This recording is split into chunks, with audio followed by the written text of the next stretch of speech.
Assalamualaikum warahmatullahi wabarakatuh. Perkenalkan, nama saya Lintang Tri Rahayu, mahasiswa Universitas Islam Negeri Raden Intan Lampung dengan NPM 2051030249. Program Studi Akuntansi Syariah, kelas C, Fakultas Ekonomi dan Bisnis Islam. Di sini saya akan menjelaskan tentang pemahaman perpajakan dan pemahaman bisnis internasional. Video ini saya buat untuk memenuhi tugas UAS Hukum Bisnis dengan dosen mengampu Bapak Ahmad Muluk Alfian, SPDI MH. A. Pemahaman perpajakan. 1. Pengertian pajak. Secara luas, definisi pajak yang dikatakan oleh Profesor Djadiningrat yang tertulis dalam buku S. Munawir edisi keempat Liberty Yogyakarta 1992 halaman 3 adalah pajak sebagai suatu kewajiban sebagian daripada kekayaan kepada negara disebabkan suatu keadaan, kejadian, dan perbuatan yang memberikan kedudukan tertentu, tetapi bukan sebagai hukuman menurut peraturan-peraturan yang ditetapkan pemerintah serta dapat dipaksakan. Tetapi tidak ada jasa baik dari negara secara langsung untuk memelihara kesejahteraan umum. Pajak-pajak yang tidak memperoleh jasa balik dari negara secara langsung, yaitu yang pertama pajak penghasilan atau PPh, yang kedua pajak penambahan nilai atau PPN, yang ketiga pajak bumi dan bangunan atau PBB, yang keempat bea perolehan hak atas tanah dan bangunan, dan yang terakhir adalah bea materai. Sistem pemungutan pajak ada beberapa macam sistem yang berlaku. Yang pertama, official system adalah sistem pemungutan pajak yang dimana jumlah pajak yang harus dilunasi atau dihutang oleh wajib pajak dihitung dan ditetapkan oleh fikus atau aparat pajak. Yang kedua, self-assessment adalah sistem pemungutan pajak di mana wajib pajak harus menghitung, memperhitungkan, membayar, dan melaporkan jumlah pajak yang terutang. Subjek dan objek pajak. Subjek pajak adalah orang pribadi atau badan yang ditetapkan oleh peraturan perundang-undangan yang berlaku. Namun perlu diketahui bahwa hak dan kewajiban subjek pajak berbeda-beda. Di Indonesia, kita mengenal pembagian subjek pajak menjadi dua, yaitu yang pertama subjek pajak dalam negeri. Subjek pajak dalam negeri ditentukan berdasarkan domisili pendiriannya atau lamanya suatu aktivitas bisnis dilakukan di Indonesia. Yang kedua, subjek pajak luar negeri. Subjek pajak luar negeri mencakup orang pribadi dan tidak bertempat tinggal di Indonesia, orang pribadi yang berada di Indonesia tetapi tidak lebih dari 183 hari dalam jangka waktu 12 bulan, dan badan usaha ditetapkan yang tidak berdiri atau tidak bertempat berkedudukan di Indonesia, namun menjalankan usaha atau melakukan kegiatan bisnis di Indonesia. Objek pajak yang terdiri dari 1. Objek pajak pertambahan nilai atau PPN. Kedua, objek pajak penjualan atas barang mewah PPNBM. Yang ketiga, objek pajak bumi dan bangunan PBB. Yang keempat, objek pajak penghasilan PPh. Yang kelima, objek pajak bea materai.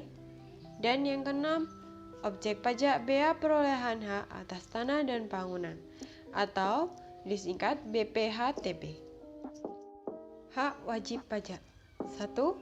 Hak atas kelebihan dan pembayaran pajak. Kedua, hak dalam hal wajib pajak dilakukan pemeriksaan. Ketiga, hak untuk mengajukan keberatan, banding, dan peninjauan kembali. 4. Hak-hak wajib pajak lainnya seperti hak kerahasiaan, hak untuk pengangsuran atau penundaan pembayaran, hak untuk penundaan pelaporan SPT tahunan, H untuk mengurangi PPh, H untuk pengurangan pajak bumi dan bangunan, H untuk pembebasan pajak, H pengembalian pendahuluan kelebihan pembayaran pajak, H untuk mendapatkan pajak ditanggung pemerintah, H untuk mendapatkan insentif perpajakan. Kewajiban wajib pajak. Selain H, ada kewajiban yang harus dipatuhi oleh wajib pajak, diantaranya 1. Kewajiban mendaftarkan diri, 2. Kewajiban pembayaran, pemotongan atau pemungutan, dan pelaporan pajak sesuai dengan sistem asesmen. Ketiga, kewajiban dalam hal diperiksa. 4. Kewajiban memberi data. Lembaga-lembaga perpajakan. Pajak dapat dibedakan menjadi 2 berdasarkan dari lembaga yang mengelolanya sebagai berikut. Pertama, pajak pusat terdiri dari pajak penghasilan, pajak pertambahan nilai, pajak penjualan barang atas barang mewah, pajak bumi dan bangunan, bea materai. Selanjutnya, pajak daerah terdiri dari provinsi, untuk contohnya yaitu pajak kendaraan, bea balik nama kendaraan bermotor, pajak bahan bakar bermotor, pajak rokok. Yang kedua, kabupaten, pajak hotel, pajak restoran, pajak hiburan, pajak reklame, pajak penerangan jalan, pajak mineral bukan logam dan bantuan, dan pajak parkir, dan masih banyak lagi. Pemahaman bisnis internasional. 1. Pengertian jual beli internasional. Secara umum, perdagangan internasional dapat diartikan sebagai sebuah kegiatan jual beli yang dilakukan oleh dua pihak yang berbeda negara. Sistem ini melibatkan antar negara, pihak individu, dan perusahaan yang melakukan perdagangan dengan pihak negara lain. Tujuan perdagangan internasional. Yang pertama, memperluas pasar atau wilayah perdagangan dan meningkatkan produksi. Kedua, meningkatkan devisa negara melalui kegiatan ekspor produk ke negara lain.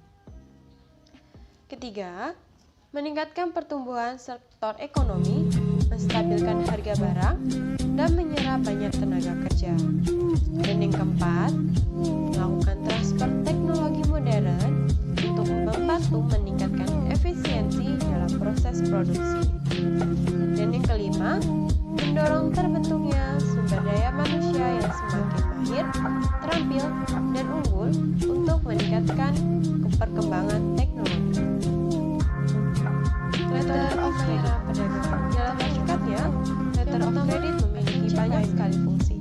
Yang pertama, berfungsi untuk memudahkan pembayaran. Tiga, baik untuk mencari ujian maupun yang keempat, Letter of Credit. Sebab, eksportir tidak perlu menunggu dana untuk berkumpul, di mana dana yang ingin dibayarkan akan ditangguhkan oleh bank. Begitupun dengan importir yang tidak perlu menunggu datangnya barang terlalu lama.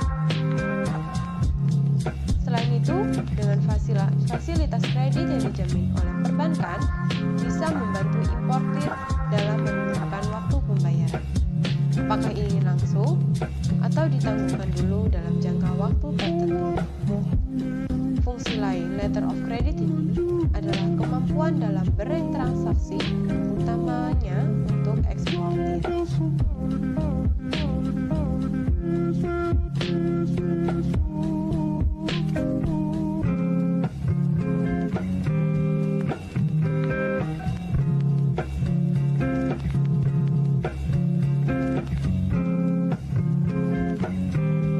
Jenis Letter of Credit. 1. Revocable. Kedua, irrevocable. Ketiga, back to back. Keempat, revolving. Kelima, urustar reset. Keenam, side. Ketujuh, usanse.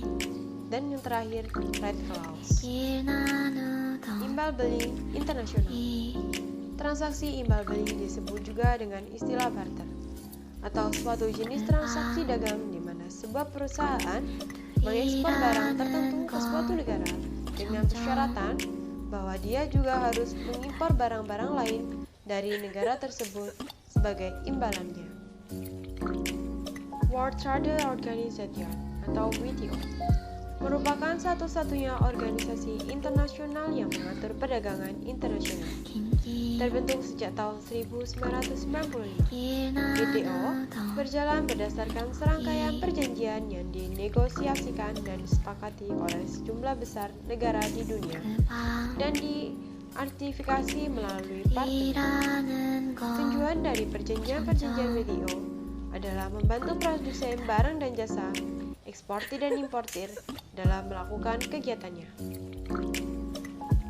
Prinsip pembentukan dan dasar WTO adalah untuk mengupayakan keterbukaan batas wilayah, memberikan jaminan atas most favored national principle, dan perlakuan non-diskriminasi oleh di antara negara anggota, serta komitmen terhadap transparansi dalam semua kegiatannya. Baik teman-teman, sekianlah materi dari saya. Apabila ada salah kata saya mohon maaf. Saya akhiri, wassalamualaikum warahmatullahi wabarakatuh.